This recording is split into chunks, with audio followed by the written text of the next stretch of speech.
All right, welcome back to Bayou Time as usual.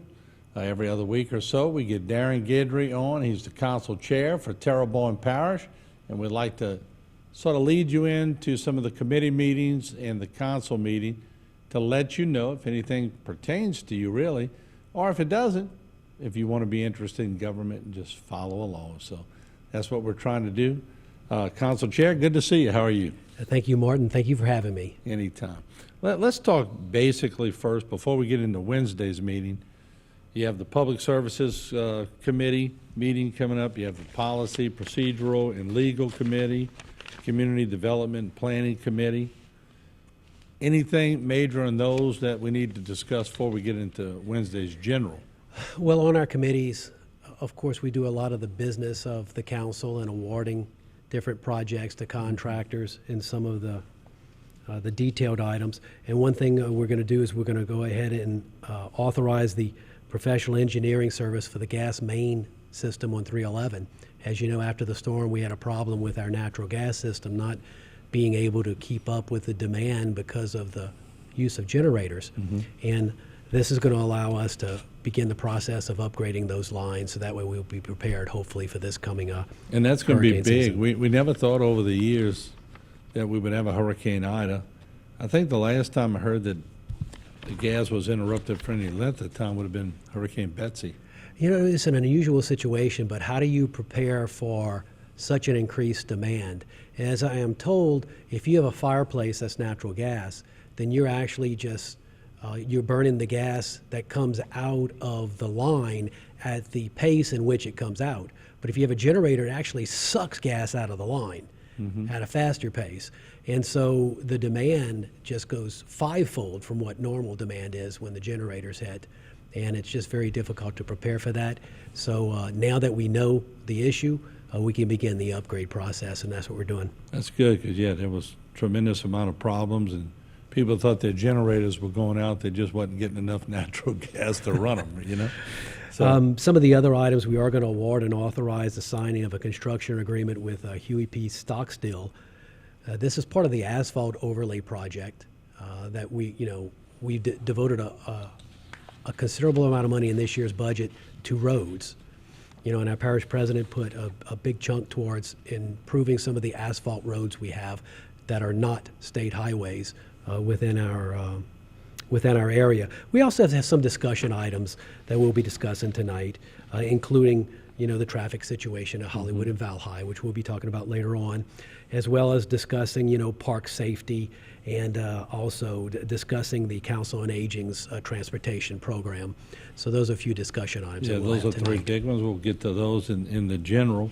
Anything else on committee before I start making that transition to general? On committees tonight, we have a resolution to support a bill that Representative Tanner McGee has concerning downtown development. We're trying to create a district, a special district downtown that will help us in that. And so we're going to do a resolution of support just so that both Tanner, Representative McGee, and our delegation know that the council is behind that particular measure. And so, you know, as well as other rather boring items that we'll be discussing tonight. Well, government's always about good items and boring items. So there we go. No doubt. All right, let's start moving into the general. In about 2.5 minutes, we'll take a break, come back, and discuss some more. I know one of those topics, and maybe I'm jumping the gun, but there was a lot of talk on the intersection at Valhalla and Hollywood Road. It got a lot of attention. I know you've been addressing that. Bring us up to speed on that, if you could. Well, the road at Hollywood and Valhalla has been a big issue in my district. I think I have some photographs I gave to the staff people. I don't know if we could put up ones that were sent to me just this morning. And if not, we'll get them up in post, yeah. There we go. You see, I mean, this is a little neighborhood road, Valhalla Boulevard, that has this type of traffic, and I think the resident who sent this counted over a mile of traffic at this particular intersection. So we have a problem with the traffic light at that intersection, and tonight at our committee meeting, we're going to discuss that problem and to solve that particular problem. But the long-term solution that we need to have is something that I have been pushing now for really since that light was first put up, and that is a roundabout.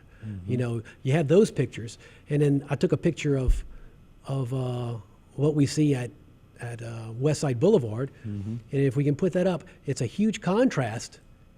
You know, there's got to be more traffic on West Side Boulevard at that intersection than there is on Valhalla, but yet traffic flows. Free flow. And this was a peak time, Yeah. and it free flows. So this is what we want to create, and I've spoken to our parish president, and he has agreed to begin the process.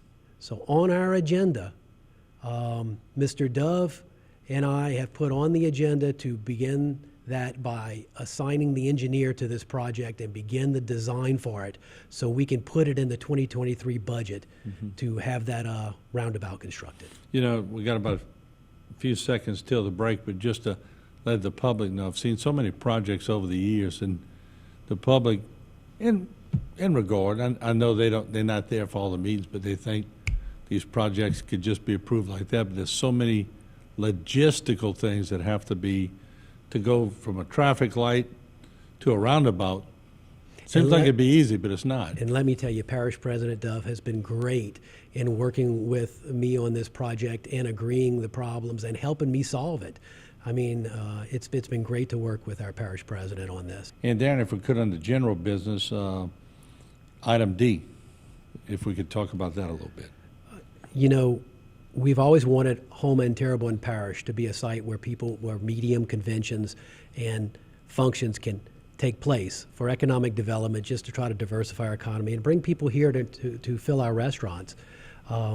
We now have the Civic Center.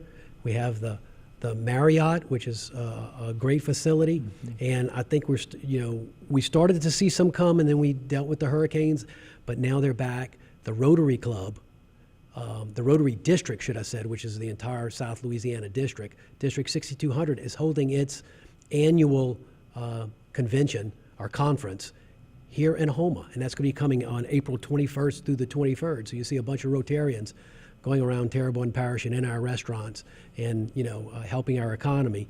And we want to thank the Rotary clubs for bringing that. So this is a proclamation, basically declaring that week Rotary District 6200 weekend, and hopefully convincing the Rotarians that, hey, after the conference, stay the weekend. Yeah, and we need that commerce. We need it to come back, because obviously a little bit of our pride got mangled in Hurricane Ida. We want that pride back. So it's good to see that. That really is. Let's talk about H, discussion and possible action relative to releasing Recreation District Number 11 from parish oversight. Shortly after I took office, Councilman John Navy and I got together to discuss how to do better oversight over some of our recreation districts. And I think at the time, Recreation District 11, which is the city of Houma, or at least the historic city of Houma, as well as Rec District 2-3, were having just some issues, and some residents having some concerns about how money was being spent. And so we created an oversight ordinance that allowed the council to put certain rec districts under full oversight, in which case all of their expenditures would have to first go through our financial office for approval. It's kind of just a measure to help have a little more controls in place. Well, since that time, of course, Rec 2-3's boards was reinvented, and they were taken off of oversight, I guess, about a year ago. Well, Rec 11, the old city of Houma, this was never revisited as far as their oversight. And what this is doing is this, I believe we might get a presentation from Rec 11. I understand things are flowing really good now in Rec 11. So says our CFO. She's been very pleased. They're on their track to pay off their bond. And they're operating very efficiently, so I think now is the time to revisit it. Actually, it is the time, because our ordinance says every 6 months we must revisit it, and I don't think we revisited this because of storms and everything. So tonight we will, or should I say Wednesday night, we will revisit the full oversight and perhaps remove Rec 11, if that's what the council decides, from full oversight. If so, they'll still have oversight, it just won't be we won't be looking over every single item before it happens. We'll just be looking through audits. Okay, let's go to J, resolution ratifying the appointment of the firm of All South Consulting Engineers, LLC, to provide professional services for the Valhalla Hollywood Roundabout, which you talked about in the first segment, and authorizing the execution of an agreement for these services. And this is what, Mr. Dove has pulled the trigger on. And this will begin that process. In government projects, what you first have to do is you have to get an engineer involved to begin the preliminary design and tell us how much is it going to cost. Because before we can begin the process of bidding a project out, we have to first put the money in place. And how much money is that? How much is it going to cost? Well, this will allow us to do that so we can put this in the 2023 budget, so that way we can begin construction on this. I would like to see this project, I would like to see this opened in 24 months, which is very aggressive as far as government projects go. But Mr. Dove has been great in working with me to try to fast track this roundabout, so that way we can solve what has been kind of a major issue among traffic flow in my district, at least. All right, and let's try to get K in before we take the next break. Resolution ratifying the appointment of the engineering firm of GIS Engineering, LLC, to provide engineering services for electric generation and distribution system loss or damage from Hurricane Ida. And this is part of a ongoing project to help repair our Homa generation station. And we first need to do an asset, figure out the damage. Can the Homa power plant be rebuilt? And should we build a new one? What can we do? And I think Mr. Dove is also going to give a part of presentation that under A, which is to be the very first thing on Wednesday night. And I think he'll give some presentations on the power plant itself and what needs to be done. But this is assigning the engineer to do that assessment and let us know the price of it, so we can make sure we can get FEMA reimbursement for it and begin those repairs. Darren, as we get into the 6:30 p.m. public hearings relative to, I see a couple of items look pretty important. Number 4, they're all important, but general fund council meeting room, you have $145,000. Can you bring us up to speed on that? Well, yes, each year we, of course, do a budget that is presented to the council and it is approved for the year. So we have a budget for 2022, and every meeting we have to adjust that budget to add or subtract. Well, one of the needs that we have had to help provide better communication with you, the general public, and the voters, and that is to improve the quality of our council meetings and how they are aired. Right now we stream them on Facebook as well as we run them on your channel as well. You send a cameraman, out to video hours. Your videos always... You better say camera woman. Camera individual. And your video, of course, is always, better than ours. And that's because our system was put in, many, many years ago. It's standard definition. The council chairman has to do a bunch of button pushing to switch cameras and to make it work. And when I became chairman, I realized how difficult it is. It sort of takes you away from running the other meeting. Well, it does, because you have to concentrate on so many things. And what ends up happening is somebody's speaking and they're not on camera. So you don't know who is that person speaking. And there are a lot of people now who watch our meetings live via, Facebook live stream or whatever. And it allows them to get involved in our meetings, which I think is very important to have community involvement. But if you don't have the quality's not right, then they don't really feel like they're there. Yeah, if Darren looks like Gordy and Gordy looks like Darren because you can't see it, there's a problem, right? So when I became chairman, I knew this was an important thing. It would be a benefit to the constituents to be able to see our meetings live. And so I began the process. We identified the price of it, but we had to identify a funding source. And so I was able to work together with our CFO, and we found some funding through what we call PEG funding, which is a little item you pay on your cable bill, which says, government tax or whatever it is. It's something and that money is turned over to the local government to run your local access channel. Well, we don't always spend all that money, and it ended up just building a savings account. Most of what we air on our government channel originates from that room. So this was a source that by upgrading that room, we upgrade what we put in our channel. At the same time, it could help you because maybe your camera woman could just Well, eventually. tie into our feed. Yeah, eventually, we'd like to get you on one of our extra channels that would give you all more coverage too, so it might work both ways. Let's talk about the Bayou Country Sports Park. You got a $500,000 budget there. Correct. And keep in mind, the Bayou Country Sports Park is a parish park. It is not a recreation district park. And we did that. The council took that action, I guess, a couple of years ago now.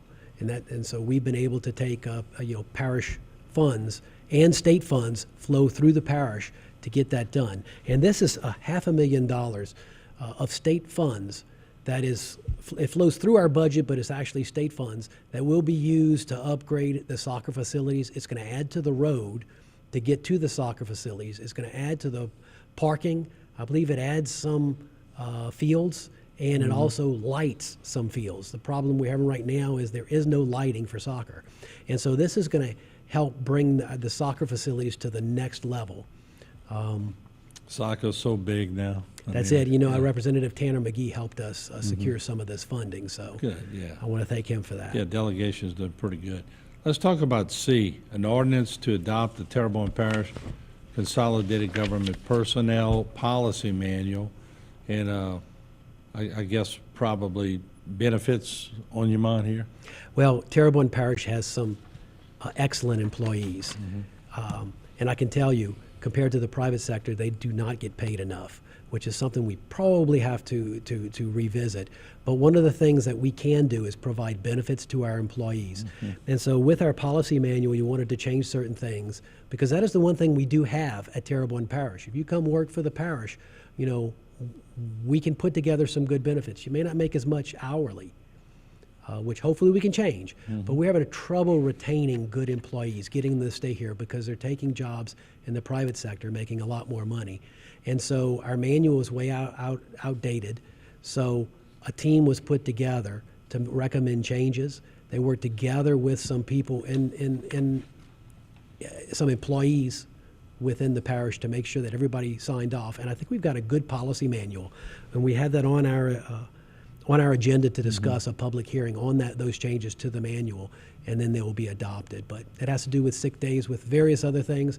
Our goal is we need to retain good employees and keep them here and hire those positions that we need to fill, which we desperately need. All right, but there we have it from the council chair, and what we're going to do. That meeting, once again, is Wednesday, so you can go and listen to all these items that we talked about. And as usual, every couple of weeks, Mr. Guidry comes on and talks about the agenda. So just to try to get you involved in your government, and to be quite frank, to let you know that they do talk about these items, and you can go listen, and you can go fill out a speaker's card, and you can talk about it and have a discussion. So it's not a secret Nazi camp. You can go up there and get involved in your parish. All right, we'll take a break. We'll be back with more.